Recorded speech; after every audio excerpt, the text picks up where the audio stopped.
election. And joining me now is the chair of the House Intelligence Committee, and that's Congressman Adam Schiff. Congressman, thank you so much. I appreciate you joining us. Hope you had a great Christmas and you're having a great holiday season.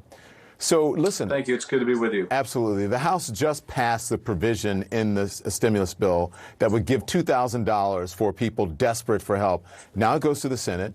What are you expecting Leader McConnell to do? Well, I expect, sadly, that he will fight it, try to avoid his members having to cast a vote on the substance of it. But look, you've seen the food lines all over the country. People lined up for miles long, trying to get food for their family for the holidays, trying to keep a roof over their head, trying to keep their small businesses afloat. There's no question about the need out there. And yet, the same Mitch McConnell and Senate Republicans that thought, well, we have plenty of money for a $2.2 trillion tax cut for wealthy families or large corporations, now seem to say we can't afford to help these families in need during the worst pandemic in a century. I think the real deficit here is less the financial one, but it's a deficit of values. But nonetheless, I expect Mitch McConnell to try to fight it. At the same time, he's already having defections from some of his Republican members. Well, let's talk more about the Senate, because now the vote to override the president's veto of the defense funding bill it goes to the Senate. But tonight, Senator Bernie Sanders is threatening to hold up the vote unless Leader McConnell brings a vote on the $2,000 checks to the floor. What do you make of that? Well, I think this is Senator Sanders' effort to make sure that Mitch McConnell can't sweep this under the rug. Can't simply try to hide it or get past it quickly in the hope that no one is paying attention to the fact that he and his members are trying to keep $2,000 checks away from Americans who desperately need the help. So I think that's what Senator Sanders has in mind. I'm not an expert on Senate procedure, but I have to think that anything that forces the Senate to pay attention to this, to brings a national focus to any efforts by Mitch McConnell to obstruct getting help out to the American people, puts McConnell in a very difficult position, as it does these two senators from Georgia. I can tell you, I wouldn't want to be running for your election having just voted against helping the families in my district. I can't imagine these Republican senators from Georgia relish that prospect either. Look, you're the chairman of the House Intelligence Committee. What did you think when you heard the president-elect say that the Trump Defense Department is not working with his transition? Well, it wasn't surprising because we have seen them stonewall that transition in many ways, but particularly around the Defense Department. And my reaction was, this is just dangerous.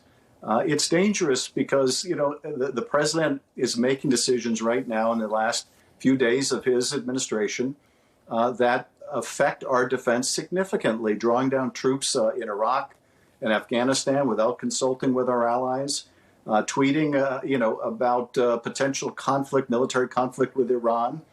And if the new administration, the incoming administration, isn't being brought up to speed on what Donald Trump and his Defense Department are doing, then we're really vulnerable during that period when Joe Biden first takes office.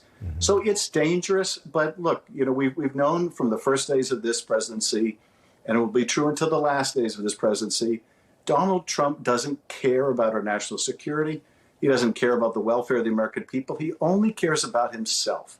That's all he's been thinking about. How else can you explain him out on the golf course where people are starving, holding up this relief bill, and now, vetoing the defense bill, except these are acts of personal pique of a president who sees himself leaving office and deeply vulnerable as a former president. Who obviously just trying to hang on to it with a grip of,